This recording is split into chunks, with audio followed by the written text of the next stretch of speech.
그 옛날 음식을 먹은 사람, 동물이 동력원이었죠. 나무, 석탄, 석유를 태워서 에너지를 만들면서 인간은 조금 편안해졌습니다. 때론 바람과 물의 힘을 빌리기도 했죠. 그러다 핵분열이라는 엄청난 발견은 혁명이었습니다. 또 식물이 태양빛을 에너지 저장원인 영양소를 만들어내는 방식을 본떠 태양광을 에너지로 직접 사용할 수 있게 되기도 했고요. 여기서 질문 하나를 던져봅니다. 현대 문명은 왜 거의 모든 에너지원을 전기로 만드는데 집착하느냐는 겁니다. 인간 혹은 동물의 힘을 대체하는 수많은 기계류들이 전기 에너지로 작동하고 있기 때문일까요? 그러니까 전기 소비가 늘어서 전기 생산을 필요로 하느냐는 겁니다. 아니면 전기 생산이 늘어서 전기를 사용하는 시스템이 증가하는 걸까요? 닭이 먼저냐 달걀이 먼저이냐는 질문 같기도 합니다. 제가 처음 운전하던 시절 핸들은 두 가지 방식으로 작동했습니다. 하나는 팔의 힘으로 직접 바퀴를 움직이는 거죠. 물론 너무 힘들기 때문에 지렛대 원리가 적용되어 있긴 했습니다. 당시 고급차는 유압식이었습니다. 파워 스티어링이라고 불렀죠. 유압 펌프를 이용하는 방식입니다. 펌프 구동 에너지원은 내연기관 엔진입니다. 지금은 어느 방향으로 나가고 있을까요? 핸들을 앞바퀴와 기계적으로 분리시키고 있습니다. 중간 역할은 전기 신호와 전기 에너지가 하고 있습니다. 그러니까 핸들의 움직임은 전기적 신호로 바뀌어서 바퀴에 달린 모터로 전달이 되고 이 모터가 조향장치를 움직이게 됩니다. 전기 모터가 팔 근육을 대신하게 되는 거죠. 장단점이 있습니다. 먼저 단점으로는 핸들 변화를 감지하는 컴퓨터의 오작동입니다. 자동 변속기 차량의 급 발진과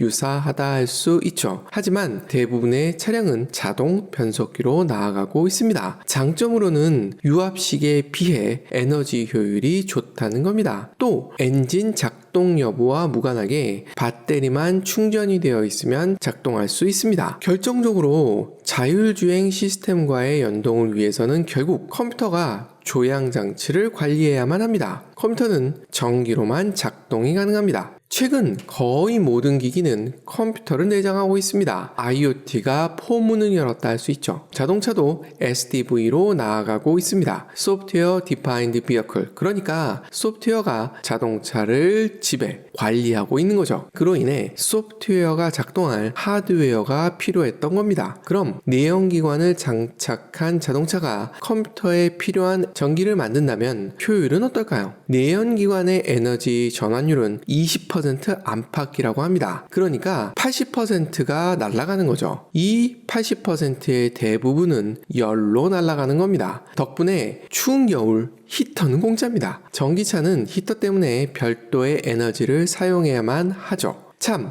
인간도 섭취한 에너지원의 80%를 기초대사량으로 사용하고 있습니다. 또 에디슨의 발명품 백열전구는 열을 내다보니 발생한 빛을 활용하는 거죠. 최근 LED가 떠오르는 배경인 겁니다. 전기효율이 훨씬 좋죠. 앞서 말한 에너지 전환율은 기름이 차를 움직이기 위해 전환된 에너지의 효율입니다. 전기로의 전환율은 2에서 5% 정도밖에 되지 않는다고 합니다. 물론 기술이 올라가면 좀 더 효율은 끌어올릴 수 있을 겁니다. 여기서 흔히 나오는 질문이 있습니다. 전기차도 결국 기름으로 만든 전기 에너지를 사용하니까 탄소 배출이라든가 화석 에너지 절감 효과가 없지 않냐는 겁니다. 첫 번째로 에너지 전환율만 보자면 전기차가 내연기관차에 비해 좋으면 좋았지 나쁘지 않다는 겁니다. 먼저 구동 에너지 전환율만 보죠. 전기차는 전기 에너지의 80% 정도를 구동 에너지로 전환할 수 있습니다. 여기에 더 고려해야 할 것이 발전소의 효율이겠죠? 대략 50% 정도라고 합니다. 곱해보면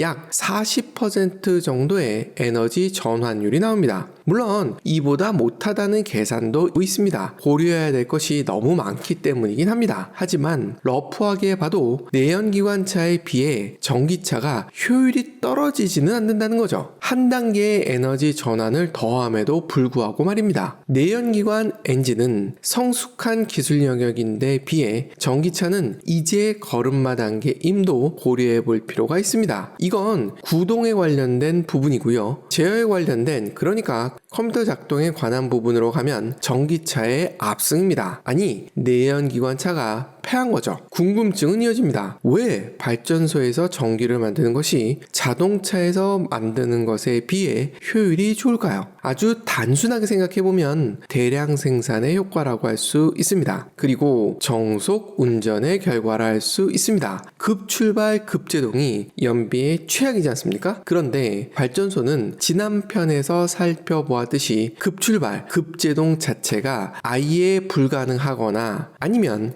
안정과 효율을 위해 정속 운전을 하려고 노력을 많이 기울이고 있기 때문입니다. 최근 SMR에 대한 관심이 높아지고 있죠. 소형 원전은 대형 원전에 비해 이동성, 구축 기간 등에 유리하지만 분명 연비는 손해를 볼 수밖에 없습니다. 하지만 사용상의 분명한 장점이 있다면 손해를 감수하기도 하는 거죠. 백투더퓨처처럼 핵 분열 혹은 핵융합 엔진을 장착하는 차가 나올지도 모르죠. 두 번째는 전기 에너지는 기름만으로 만들어지지 않는다는 겁니다. 앞서 SMR 이야기도 했지만 전기 에너지는 다양한 에너지원을 이용해서 만들어집니다. 탄소 에너지원인 석탄 LNG도 있지만 원자의 에너지를 이용하는 핵분열 혹은 연구 중인 핵융합도 있을 겁니다. 또 자연에서 얻는 에너지인 수력, 풍력, 태양광도 있을 겁니다. 코로나 시대는 밸류 체인이 얼마나 위태로운 것인지를 각성하게 만들었죠. 미중 패권 전쟁은 이를 더욱 불안하게 만들었습니다. 여기에 러우 전쟁, 이스라엘 전쟁 등은 기름을 붓게 됩니다. 독일은 러우 전쟁 첫 해에 추운 겨울을 보내야만 했죠. 러시아와 연결된 가스 파이프라인에 난방 에너지를 의지했기 때문이죠. 심지어 집착에 가깝게 태양광과 풍력에만 의존하기도 했습니다. 이데올로기가, 이념이, 상호 주관적 실체가 안보에 미치는 영향을 극명하게 보여준 사례라 할 것입니다. 식량 안보만큼이나 중요한 것으로 꼽는 것이 에너지 안보입니다. 아무것도 가진 것이 없다고 하는, 아니 사람만이 보유자산이라고 하는 한국 입장에서는 이 두 가지 안보는 절대적입니다. 그렇기에 공급처 다변화는 사활이 걸린 문제입니다. 어찌하다 보니 인류는 거의 모든 에너지원을 전기 에너지로 변환하는 기술을 발전시켜 왔습니다. 그리고 의외로 효율도 좋았던 겁니다. 여기에 유통의 편의성이 더해집니다. 석탄에서 석유로의 전환을 앞당긴 대표적인 인물로 처치를 꼽습니다. 그는 석탄으로 구동하는 선박의 비효율을 석유로 바꾸려는 노력을 아끼지 않았죠. 저항은 당연히 존재했습니다. 덕분에 영국은 1차 대전과 2차 대전에서 억지로나마 승전국이 될 수 있었다고 합니다. 석탄은 인력